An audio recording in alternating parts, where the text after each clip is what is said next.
성경 한 구절 잠깐 보이실까 모르겠는데 창세기 2장 22절 23절 잘하는 말씀인데 읽어드리겠습니다. 여호와 하나님이 아담에게서 취하신 그 갈빗대로 여자를 만드시고 그를 아담에게로 이끌어 오시니 아담이 가로되 이는 내 뼈 중에 뼈요 살 중에 상이라 이것을 남자에게서 취하여 줬은즉 여자라 칭하리라. 그래서 오늘은 여기 그 갈빗대로 여자를 만드시고 할 때 그 만드신다라는 내용을 좀 말씀을 드릴게요. 그냥 성경은 단순히 그냥 갈빗대 하나를 여자 만들었다 이런 의미만 하는 게 아니에요.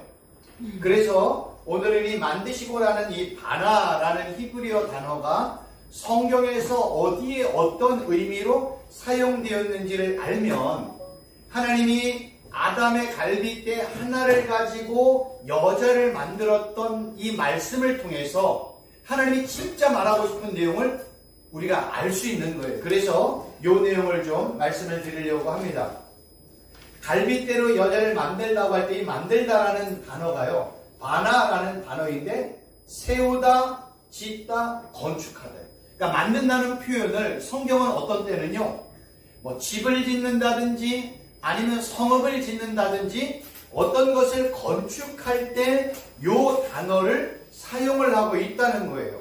그래서 이 단어가 어디에 주로 쓰이는가를 찾아봤더니 가옥이나 성읍이나 산당이나 제단이나 성체나 망대나 아니면 성벽을 건축할 때 또는요 가문을 세우고 자손을 번성하게 할 때 이 단어가 사용이 되었다는 거예요. 그 주로 누구에게 사용이 되냐면 사람과 하나님에게 이 단어가 사용이 되어졌어요.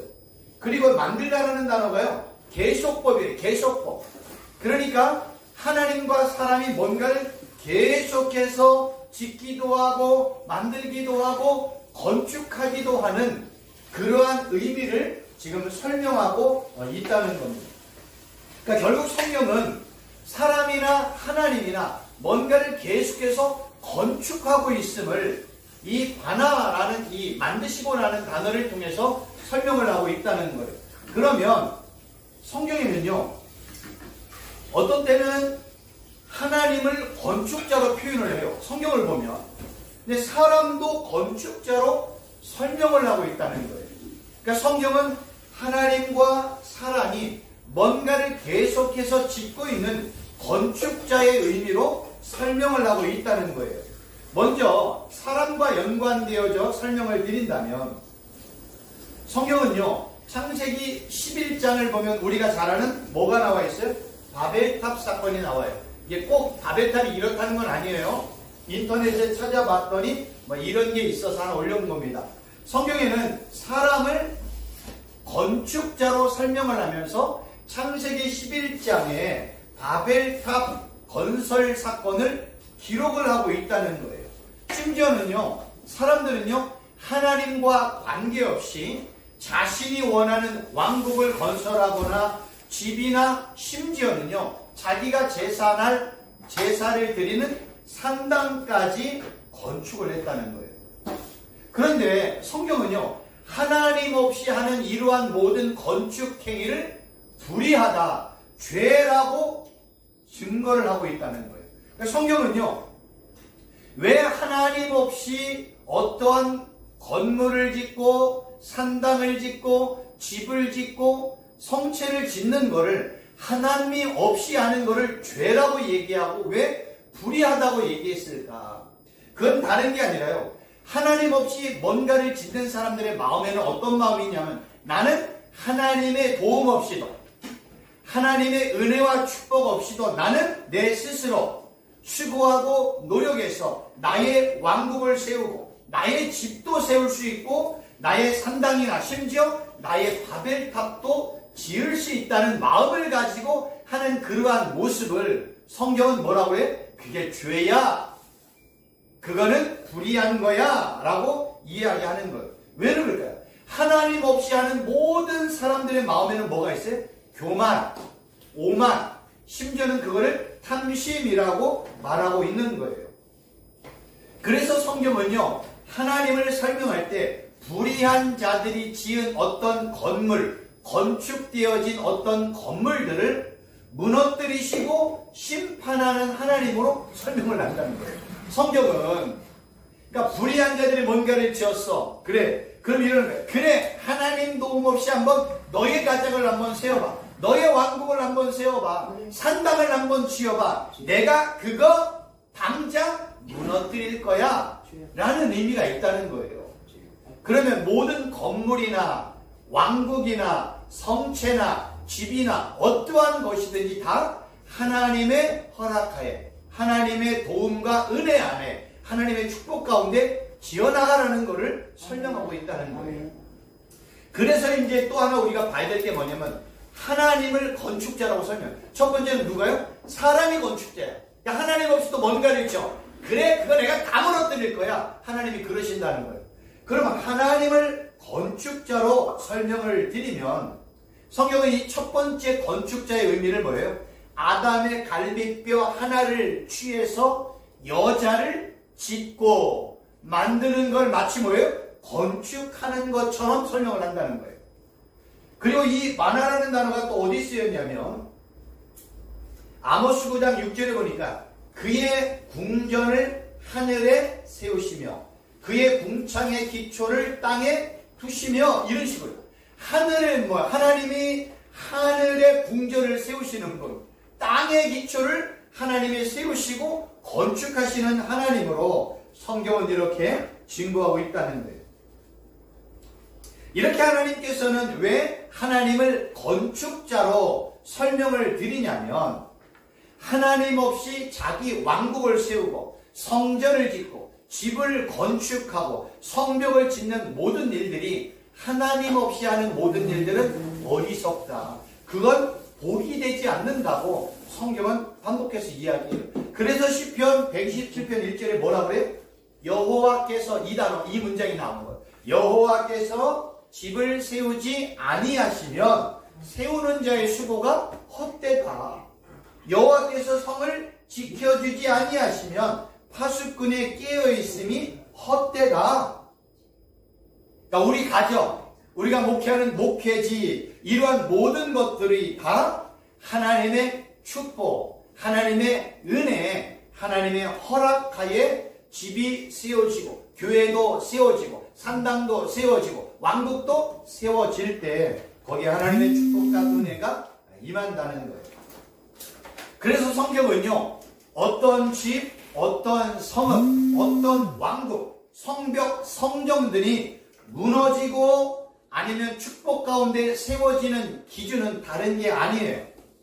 그 집을 짓고 그 성전을 짓고 그 건물을 짓는 그 사람들의 마음속에 하나님의 말씀에 순종하며 살았느냐 그렇지 않느냐에 따라서 집이 하나님의 은혜로 든든하게 서가기도 하고 아니면 그 집과 왕국이 무너지기도 한다. 그 기준은 다른 게 아니에요.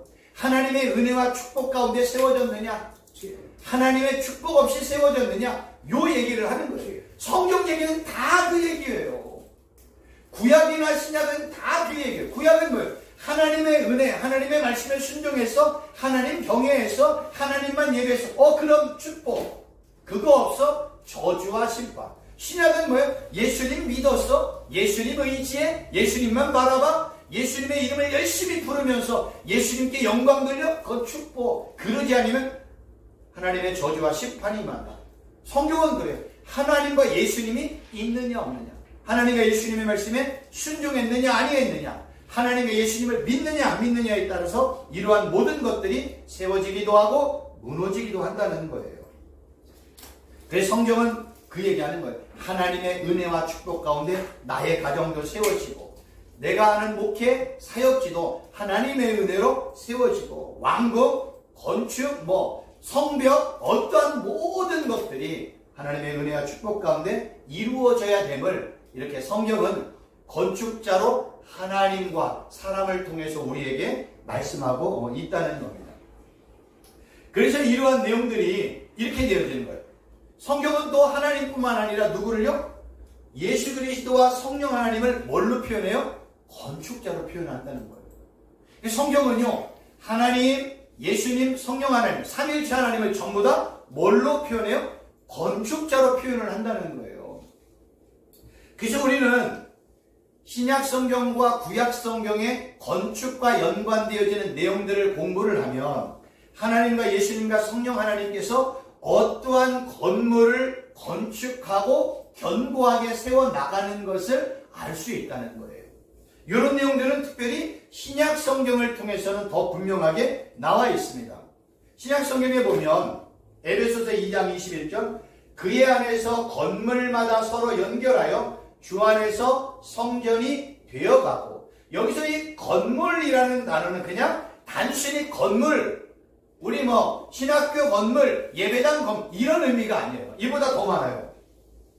이 건물이라는 단어는 오이코도메라는 단어를 쓰는데요. 지음, 세움, 쌓아올림, 심지어는 건축 행위 및 건축의 과정, 건축물, 이러한 모든 것들을 통칭하여 표현하는 단어가 오이코도메라는 단어예요. 그거를 우리는 이제 에베소서에서는 건물이라는 단어로 사용을 했는데, 이 오이코도메라는 단어가 어디 쓰여있는가 봤더니 구약 성경에서는요 예루살렘 성전을 설명해요. 신약 성경에서도요 예루살렘 성전을 또 설명을 하네. 또 바울 서신을 봤더니 성도들을 뭐라고 그래요? 하나님의 집이라고 얘기를 하네. 또 복음서를 봤더니 예수님을 뭐라고 그래? 예수님이 내가 성전이다. 너희들이 40년 동안에 지었어? 허물어봐. 내가 3일 만에 이렇게 예수님 자신을 설명을 하는 거예요. 심지어는요 마지막 새하늘과 새 땅에서 완성되어질 성전을 성경은 이러한 내용들을 통해서 우리에게 설명하고 있다는 거예요.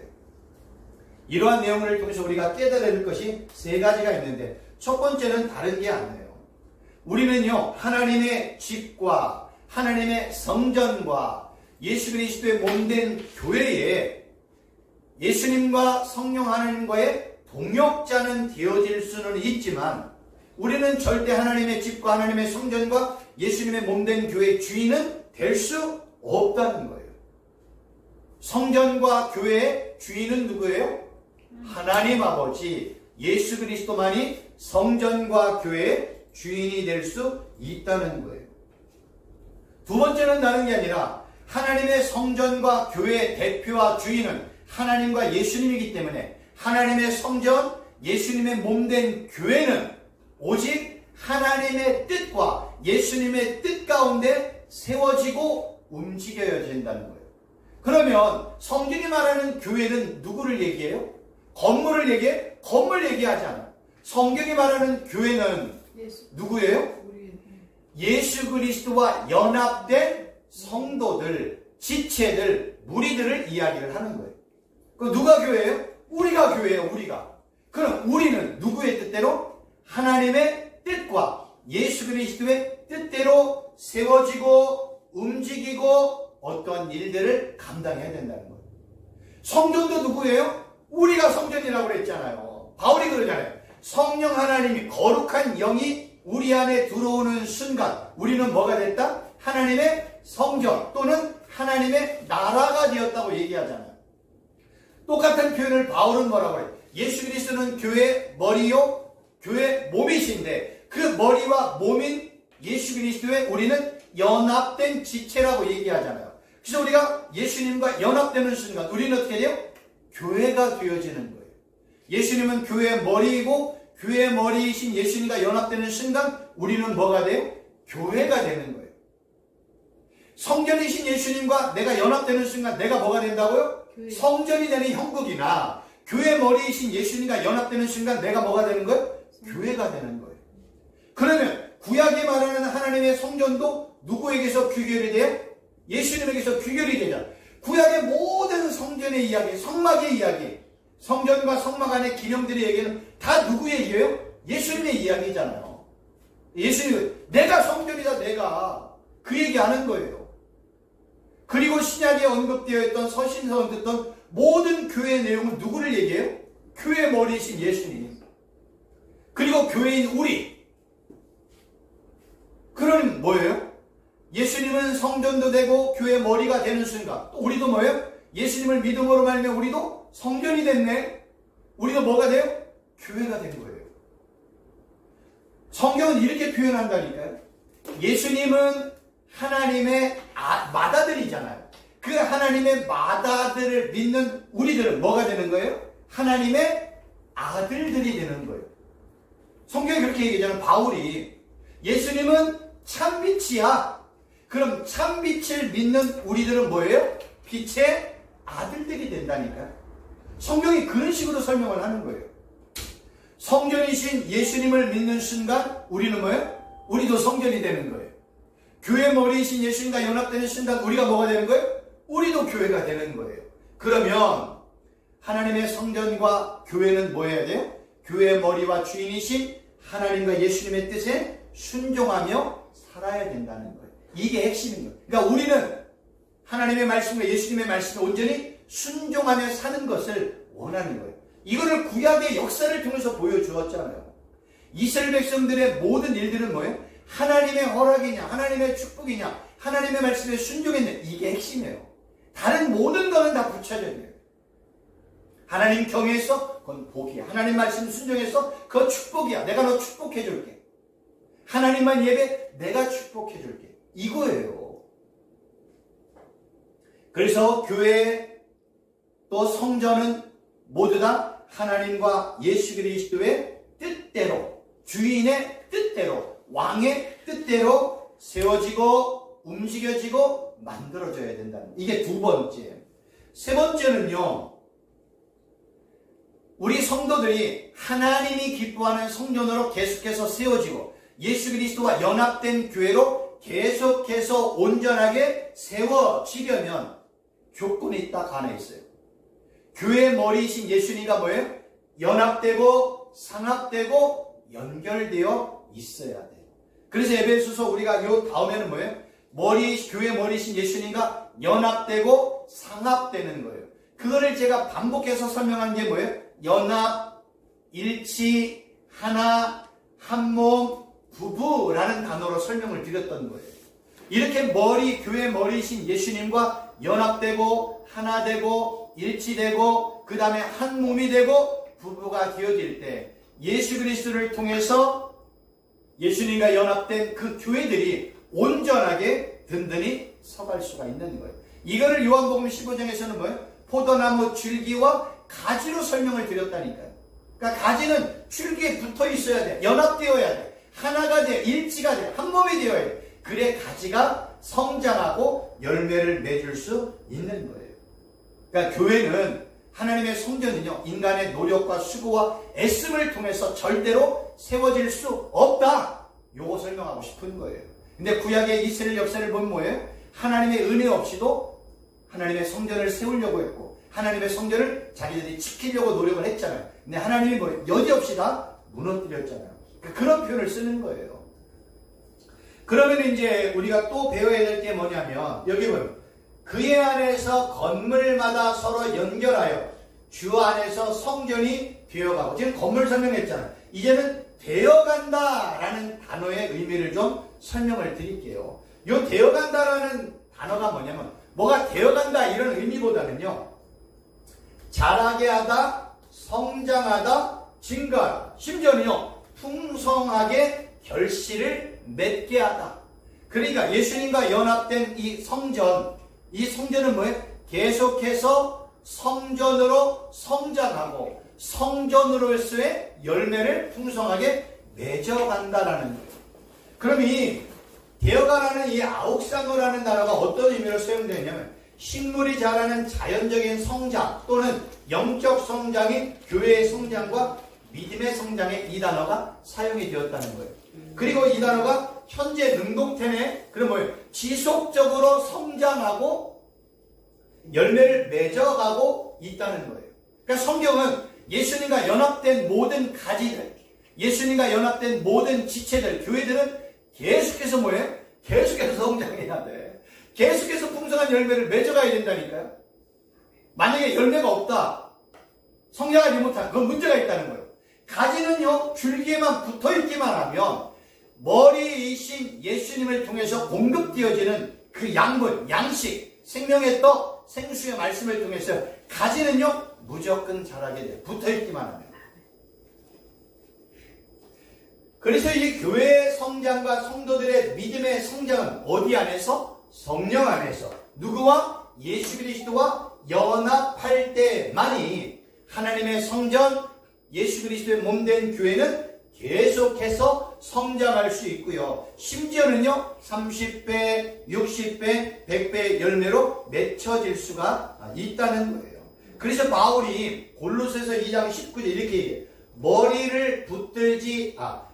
머리를 붙들지 아니하는지라 온몸이 머리로 말미암아 마디와 힘줄로 공급함을 받고 연합하여 하나님이 자라게 하심으로 자라느니라. 그러니까 결국 자라게 하는 건 누구예요? 그건 하나님이야. 누구를 자라게? 예수 그리스도와 연합된 자.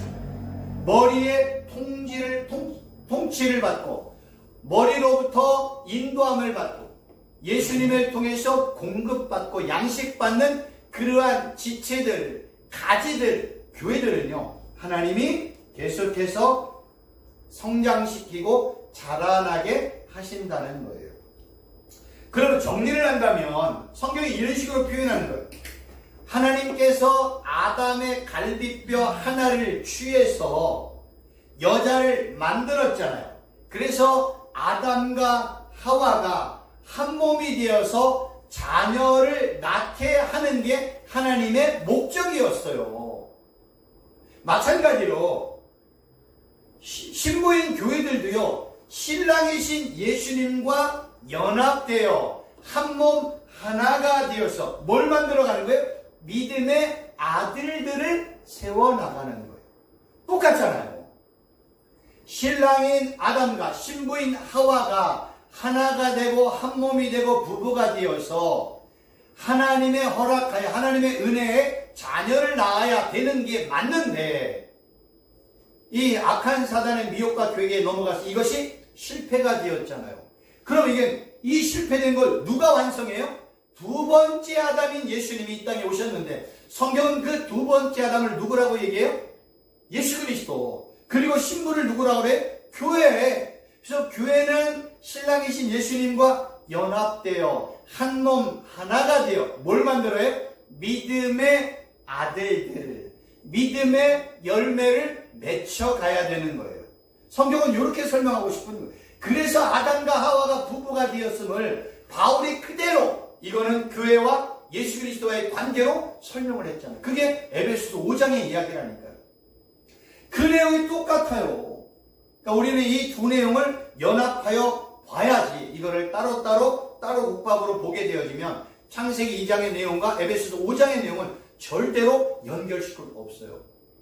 근데 바울은요 창세기 2장에 언급된 그 내용, 그 문장을 그대로 따서 남자와 여자는 부모를 떠나 한 몸이 되어 그 설명을 드린 이유는 창세기의 아담과 하와의 이야기는 바로 신약시대 예수님의 신랑이신 예수님과 신부인 교회의 연관됨, 연합됨을 분명하게 설명을 하고 있다는 거예요.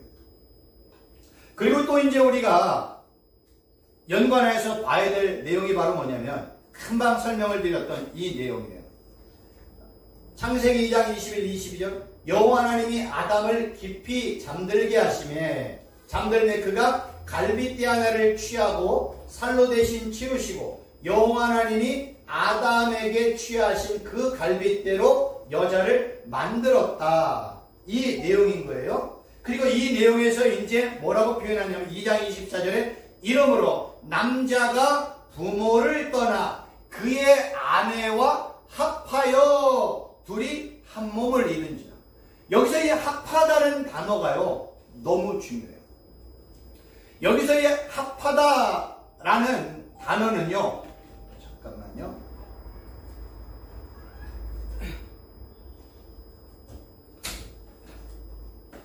여기서 이 합하다라는 단어는요 다바크라는 단어를 쓰는데요.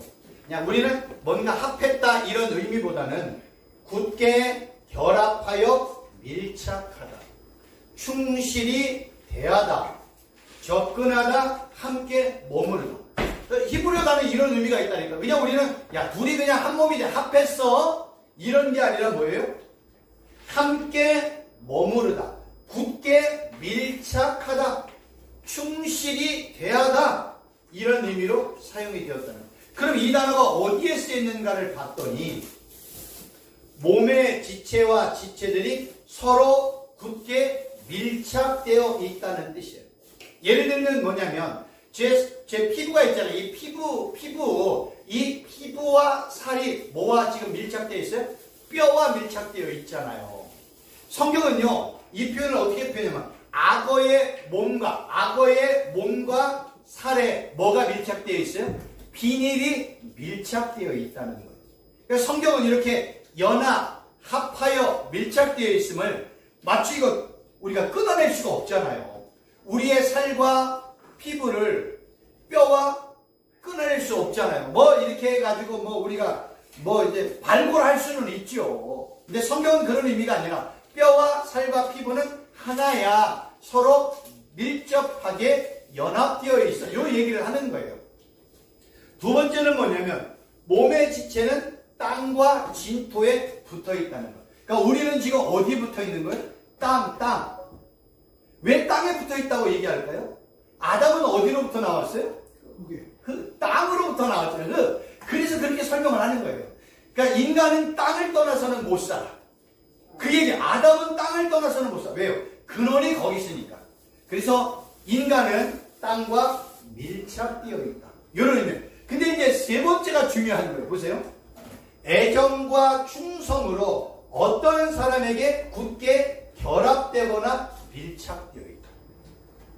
그러니까 부부는요, 아담과 하와가 합하여 하나가 되었다는 건 뭐냐면 서로에 대한 애정이나 충성을 가지고 아담은 하와에게, 하와는 아담에게 서로 뭐예요? 충성과 애정으로 밀착되어 있거나 결합되어 있을 때를 뭐라고요? 부부, 하나, 일치, 한 몸이라고 이렇게 성경은 설명하고 있다는 거예요. 그러니까 성경은 이러한 내용들을 통해서 정말로 얘기하고 싶은 건 뭐예요? 우리가 예수 그리스도와 신랑이신 예수님을 애정과 충성과 사랑으로 서로 굳게 밀착되어 있고 결합되어 있는 거. 요거 묻고 싶은 거예요. 예수는 우리에게 그렇게 할까요? 안 할까요? 100% 그렇게 하죠. 1000% 1000% 그렇게 하죠. 예수님은, 하나님은 우리를 사랑과 애정과 충성으로 우리와 연합되기를 기뻐하세요. 우리와 밀착되어 있기를 기뻐하세요. 근데 항상 문제가 생기고 사고가 터지는 건 누구로부터 터져요? 인간으로부터 터진다니까. 인간으로부터. 그 애정을 물리치고 그 충성을 거부하고 누구에게로 가요? 다른 남자, 다른 남편을 찾아가는 거예요. 성경은 이렇게 다른 남자, 다른 남편을 누구라고 그랬어요? 제가 너무나 반복해서 말씀을 드렸는데 바알과 아세라를 얘기를 한다고 그랬잖아요. 그래서 구약 성경에는요, 하나님과 바알과의 싸움이야. 인간이 만든 이 신, 창조주 하나님과 인간이 만든 바알과 아세라의 싸움이라니까요. 그래서 제가 누누이 말씀드렸잖아요. 성경에서는 하나님을 하나님으로, 남편으로, 아버지로, 주님으로도 설명을 드렸잖아요. 지난 시간에 바알의 뜻이 뭐예요? 신의 의미가 있어요. 하나님 또는 뭐예요? 남편의 의미가 있다니까요. 또 주인의 의미가 있는 거야. 그래서 이스라엘 백성들이 진짜 창조주 하나님을 보이지 않는 남편, 보이지 않는 하나님, 보이지 않는 하나님을 선택할 거냐, 아니면 내 눈에 보이는, 내가 만들어서 내 눈에, 내 앞에 있는 가짜 신, 가짜 아버지, 가짜 남편인 바알을 선택할 거냐, 이 싸움을 하는 거예요. 그래서 남자는 여자와 연합하여 합하여 하나가 된다, 한 몸이 된다 라고 이야기하는 것은 정말로 아담과 하와는 서로에게 사랑과 애정과 충성을 가지고 서로 연결되듯이 신부인 교회는 신랑이신 예수님과 연합되어 신랑이신 예수님을 사랑하고 애정으로 충성으로 신랑이신 예수님의 말씀에 순종하며 밀착하여 살아갈 때, 그때 성경은 뭐라고 그래요? 부부, 합하여졌다, 한 몸이다, 일치가 되었다, 이렇게 설명하고 있는 거예요. 그러면 여자는 남자 아담에게서 떠나면 안 되겠네요. 하와는 죽으나 사나 남자와 연합되어, 밀착되어, 결합되어 살아야 되네요. 그러면 신부인 교회는요, 죽으나 사나 살아있으나 힘드나 일이 잘 되나 신랑이신 예수님을 떠나면 안 돼요? 절대로 떠나면 안 되는 거예요. 떠나는 순간 망하는 거예요. 그래서 이러한 연합과 일치를 예레미야 13장 11절에 이렇게 표현해요. 여호와의 말씀이니라 띠가 사람의 허리에 속함같이 내가 이스라엘 온 집과 유다 온 집으로 내게 속하게 하여 그들로 내 백성이 되게 하며 내 이름과 명예와 영광이 되게 하려 하였나니 그들이 듣지 아니하였다. 보세요. 우리가 지금 제가 여기 띠를 메고 있잖아요. 혁띠. 이게 몸과 연합되어 있다는 식으로 표현하는 거예요. 띠가 사람과 이렇게 연합되어 있듯이 이스라엘 백성인 유다와 이스라엘은 누구와 연합되어 있어야 돼요? 하나님과 연합되어 있어야 됨을 설명을 하는 거예요. 그거를 아까 구약의 예를 뭐예요? 악어의 살과 피와 피부는 서로 연결되어 있지 따로 구분되어 있지 않다. 이렇게 설명을 하고 있는 겁니다. 우리가 잘 알고 있는 것처럼 구약의 이스라엘 역사를 보면 신랑인 하나님, 하나님인 하나님, 주인이신 하나님을 뭐예요? 멀리 떠나갔네요. 멀리 떠나갔어요. 그러니까 이스라엘 백성들이 하나님을 떠나는 순간, 남편인 하나님을 떠나는 순간 이제는 뭐예요? 하나가 아니라 뭐가 되었어요? 둘이 되어진 거예요. 성경은 그렇게 표현하고 있다니까요. 이스라엘 백성들은 하나님에게서 분리가 되었어요. 분리가 된 이스라엘 백성들이 한 건 뭐예요? 이제는 남편에게서 분리가 됐으니까 나는 또 누구와 연합을 해야 되잖아. 그래서 다른 남편, 다른 신, 다른 하나님, 다른 주인이 바알과 연합한 거예요. 그거를 성경은 뭐라고 얘기해? 간음했다, 음행했다라고 설명을 하는 겁니다. 이렇게 이스라엘 백성들이 다른 남편, 다른 신, 다른 주인과 연합하여 회개하고 돌아오지 아니하고 계속 다른 남편, 다른 신, 바알에게 연합되어 있으면 하나님이 뭐 할까요? 음행한 그 나간 고멜과 같은 여자 이스라엘 백성들에게 진짜 남편은 뭘 할까요? 이혼하는 거예요. 이혼하는 거예요. 그래서 결혼과 이혼의 의미를 하나님과 예수님과 하나님과 이스라엘 백성들과 신랑이신 예수님과 신부인 교회의 관계 속에서 결혼과 이혼의 이야기가 이렇게 진행되어지는 것이지 단순히 그냥 우리가 이 땅을 살아가다 마음 안 맞고 갈등이고 어려움이 있어서 이혼하고 결혼하고 이런 얘기하는 게 아니라고 얘기했잖아요. 왜 그럴까요? 성경의 핵심은 누구라고 얘기했어요? 예수님이라고 얘기했잖아요. 성경의 이야기는 예수님의 이야기예요. 하나님의 이야기예요. 그럼 결혼과 이혼도 누구와 연결하여 봐야 돼요? 하나님과 예수님과 연결하여 볼 줄 알아야 돼요. 그냥 단순히 그냥 우리 인간들이 결혼하고 뭐 이혼하고 어려움 이런 갈등의 이야기를 성경이 왜 얘기했어요? 성경은 영혼에 관한 책, 생명에 관한 책, 영생을 우리에게 주기 위해서 성경이 기록되어 있는데 그리고 성경의 핵심 주제는 예수님이라고 예수님이 친히 말씀하셨는데 이 땅의 인간들 기껏해야 100년, 200년도 못 사는 인간에 대한 이야기를 왜 얘기하겠어요? 그런 이야기를 통해서 진짜 말하고 싶은 건 뭐예요? 하나님과 이스라엘 백성들의 관계 이야기, 신랑이신 예수님과 신부인 교회와의 이야기를 성경은 반복해서 다양한 사건들과 환경을 통해서 우리에게 설명하고 있는 거예요. 그럼 이제 정리를 해보면 성경은요 이렇게 연합, 일치, 하나, 한몸, 부부, 심지어는 접붙임, 속함 이러한 단어는 다 하나님과 예수님과 연관하여 설명하고 있다는 거예요. 그래서 진짜 신부들이 진짜 신랑이신 예수님과 연합되면 예수님은 신랑이신 예수님은 그 신부들에게 뭐예요? 축복하고 돌보고 인도하고 그 다음에 빙패물도 주고 그를 어디로 이끌어가는 거예요? 자기 아버지의 집으로 이끌어가는 거예요. 그 아버지의 집이 어디예요? 새하늘과 새 땅인 거예요. 그래서 신랑이신 예수님은 누구만 데리고 아버지 집으로 가요? 자기 신부들만 데리고 새하늘과 새 땅으로 가는 거예요. 그래서 이 땅의 삶이 끊어지고 이 땅의 삶이 마무리가 되어지면 신부, 예수님과 연합된 신부들은 새하늘과 새 땅에 가서 뭐예요? 혼인잔치 하는 거예요. 결혼 생활을 하는 거예요. 성경이 그런 식으로 표현해요. 그래서 예루살렘 성전이 마치 뭐예요? 신부가 단장하는 모습으로 설명하는 거야. 왜요? 새하늘과 새 땅에 가서 우리가 해야 될 일은 뭐예요? 결혼잔치 하는 거예요. 혼인잔치하러 가는 거예요. 이러한 내용들을 시제적인 배경을 통해서 성경이 우리에게 반복하여 설명을 하고 있다는 겁니다. 우리가 이 땅을 살아가면서 제일 중요하게 여겨야 될 건 뭐냐면 다른 것 없어요. 우리는 하나님과 예수님 죽으나 사나 연합되어 있어야 돼. 아무리 힘들어도, 아무리 목회가 어려워도, 아무리 진창에 빠져있고 내가 죽을 지경에 처해 있다 할지라도 우리는 뭐예요?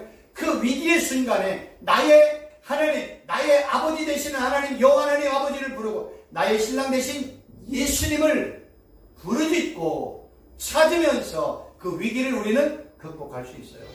그래서 하나님 아버지가 나를 축복하시고 신랑이신 예수님이 나와 동행하시고 나를 인도해 주시는 거예요. 우리는 바로 그 은혜와 축복 가운데 매일 그 축복을 누리면서 살아가는 겁니다. 그래서 오늘 이렇게 건물 또 되어가고 갈빗대 하나를 가지고 뭐 여자를 만드는 이런 내용들을 제가 오늘 설명을 드렸습니다. 오늘 내용에 대해서 혹시 질문사항 있으면? 새하늘과 새 땅 다음에 그 다음에 천국이 있는 거예요? 아니에요. 그 똑같은 표현이에요. 근데 그 지금 목사님 말씀하시기는 새하늘과 새 땅 다음에 천국 잔치가 이루어져요. 아니요, 똑같아요. 그러니까 새하늘과 새 땅에서 하는 게 혼인잔치. 혼인잔치. 네, 그거를 천국잔치라고 표현하기도 하고 혼인잔치라고도 표현을 하는 거예요. 그러니까 결국 우리가 새하늘과 새 땅에 사는 일은 혼인잔치 하는 거예요. 그 누구만 데리고? 내 신부만 데리고. 그래서 신랑이 올 때 야, 너 기름 준비했느냐? 이런 지혜로운 다섯 처녀, 어리석은 다섯 처녀인가, 열 처녀인가, 그 처녀들에 대한 이야기가 나오고, 왕이 자기 아들을 위해 신부를 맞아들일 때 손님들을 초청하는 그러한 내용들이 다 기록이 되어 있는 게 뭐냐면, 결국 우리가 마지막 새하늘과 새 땅에 가서 예수님과 영원한 혼인잔치하러 가는 거예요. 그 은혜 가운데 우리가 영원히 사는 거예요. 또 다른 질문 있으십니까? 없으면 기도하고 마치겠습니다. 하나님 아버지, 오늘 또 하나님께서 주신 귀한 말씀 잘 배웁니다. 또 잘 깨닫게 하시고 이 말씀대로 우리는 오직 죽으나 사나 우리 하나님 아버지와 신랑이신 우리 예수님과 날마다 연합되며 하나 되고 일치되고 하나님의 예수님의 말씀에 순종하며 살아가 하나님께서 신랑이신 예수님께서 우리에게 베풀어 주시는 그 놀라운 은혜와 축복을 풍성하게 30배, 60배, 100배로 누리며 나누며 섬기며 베푸는 우리 귀한 우리 목사님들 되게 하여 주옵소서. 예수님의 이름으로 간절히 기도하옵나이다. 아멘. 수고하셨습니다. 감사합니다.